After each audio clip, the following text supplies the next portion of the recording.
എല്ലാവർക്കും എൻ്റെ ഹൃദയം നിറഞ്ഞ ക്രിസ്മസ് പുതുവത്സര ആശംസകൾ നേർന്നുകൊണ്ട് റിവ്യൂയിലേക്ക് പോകാം.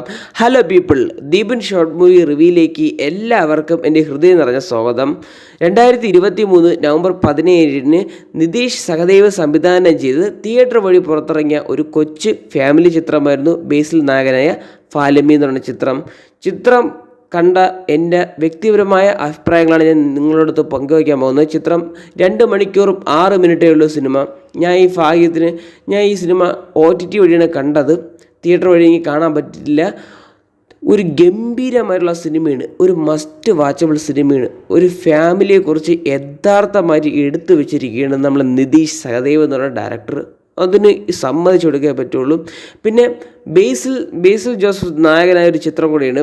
ബേസിൽ ജോസഫ് എന്ന് പറയുന്നത് ആദ്യം ഡയറക്ടറായിരുന്നു. പിന്നെ അദ്ദേഹം പതുക്കെ സിനിമയിലോട്ട് മെയിൻ നടനാവാൻ ശ്രമിച്ചുകൊണ്ടിരിക്കും. അത് എല്ലാം സക്സസ്സിലോട്ടാണ് മാറിക്കൊണ്ടിരിക്കുന്നത്. അദ്ദേഹം മിക്കുള്ള സിനിമ കൈവയ്ക്കുന്ന സിനിമയും ബ്ലോക്ക് ബസ്റ്റർ അല്ലെങ്കിൽ സൂപ്പർ ഹിറ്റ് അടിക്കുന്ന ഒരു സിനിമകളാണ്. അദ്ദേഹത്തിൻ്റെ മാർക്കറ്റ് വാല്യൂ ഇങ്ങനെ ഉയർന്നു ഓരോ ദിവസമായിട്ട് പോയിക്കൊണ്ടിരിക്കുകയാണ്. അദ്ദേഹം നല്ലൊരു എൻ്റർടൈൻമെൻറ്റ് നടനാണ്, എല്ലാവരും ഓൾറൗണ്ട് നടനെന്ന് തന്നെ പറയേണ്ടിയിരിക്കുന്നു. അതേപോലെ തന്നെ ഈ ഫാലിമി എന്നുള്ള ചിത്രത്തിൽ ബേസിൽ ജോസഫ് മാത്രമല്ല നായകനായിട്ട് വന്നിട്ടുള്ള ജഗദീഷ് ഏട്ടൻ, പഞ്ചു പിള്ള ചേച്ചി.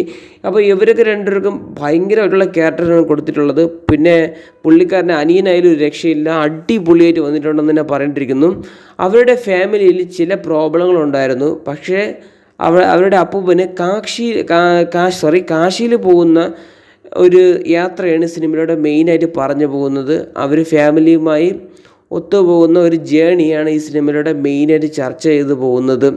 അവരുടെ ഫാമിലിയിൽ കുറച്ച് പ്രോബ്ലംസ് ഉണ്ടായിരുന്നു, അതൊക്കെ വ്യക്തമായിട്ട് എടുത്ത് കാണിക്കുന്നുണ്ട്. അച്ഛനും മകനും തമ്മിൽ അവർ അങ്ങനെ ഫാമിലി അത്ര ക്ലോസ് അല്ലായിരുന്നു. പിന്നെ ഇവരുടെ ജേണി കാരണം അവരുടെ ജീവിതത്തിൽ എന്തൊക്കെ മാറ്റങ്ങൾ ഉണ്ടായെന്നാണ് ഈ സിനിമയിലൂടെ മെയിനായിട്ട് ചർച്ച ചെയ്തു പോകുന്നത്. ഒരുപാട് തമാശകൾ ഈ സിനിമയിലുണ്ട്, ഒരുപാട് ഫീൽ ചെയ്യുന്ന കാര്യങ്ങൾ ഇതിലുണ്ട്, ഒരുപാട് നമുക്ക് കണ്ടിരിക്കേണ്ട കാര്യങ്ങൾ ഈ സിനിമയിലുണ്ട്. നല്ലൊരു കണ്ടൻറ്റുള്ളൊരു സിനിമയാണ്, തീർച്ചയായിട്ടും കണ്ടു നോക്കുക. ഇതുവരേക്കും ഈ സിനിമ കാണാത്തവരായിട്ടുണ്ടെങ്കിൽ ഡിസ്നി പ്ലസ് ഹോട്ട്സ്റ്റാർ എന്ന് പറയുന്ന OTT പ്ലാറ്റ്ഫോം വഴി അവൈലബിളായി തുടങ്ങിയിട്ടുണ്ട്. ഒന്ന് കണ്ടു നോക്കുക, മസ്റ്റ് വാച്ചബിൾ സിനിമയാണ്. ആ കല്യാണത്തിൻ്റെ സീനെ കാണുമ്പം നെഞ്ചിലൊരു ഇമോഷണലാണ്. കല്യാണം കഴിക്കാൻ പറ്റാത്തൊരവസ്ഥ വരുമ്പോൾ ആ ഒരു സീനൊക്കെ ഇതിലുണ്ട്. അതൊക്കെ എങ്ങനെ അവർ ഓവർകം ചെയ്യുന്നു, ഒരു നാച്ചുറലായിട്ട് എടുത്തു വെച്ചിരിക്കുന്ന സിനിമയും കൂടെ തന്നെ പറയേണ്ടിയിരിക്കുന്നു. അപ്പോൾ സൂപ്പർ സിനിമയാണ്.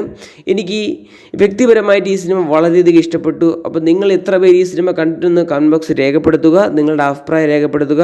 അപ്പോൾ ഇത്രയൊക്കെയുള്ളൂ ഫാലിമി എന്ന് പറഞ്ഞ കൊച്ചു സിനിമയെക്കുറിച്ച് പറയാനുള്ളത്. ക്രിസ്മസ് കാലത്ത് നിങ്ങളൊക്കെ അടിച്ച് പൊളിച്ച് നല്ല ഫ്രീ ആയിട്ട് ഇരിക്കുന്ന സമയത്താണെങ്കിൽ ഈ സിനിമ ഒന്ന് കണ്ടു നോക്കുക. കിട്ടില്ല സിനിമയാണ്, വർത്താണ് സത്യം പറഞ്ഞാൽ. ബേസിലിൻ്റെ കോമഡിയിൽ ഒരു രക്ഷയില്ല. ജഗദീശ്വരൻ്റെ മാരക അഭിനയവും പിന്നെ മഞ്ജു ചേച്ചി പറയേണ്ട ആവശ്യമില്ലല്ലോ. പിന്നെ ഇതൊരു തിരുവനന്തപുരം സ്ലാങ് ഭാഷയാണ് സംസാരിക്കുന്നത്, അതും കിടലായിട്ട് വന്നിട്ടുണ്ട്.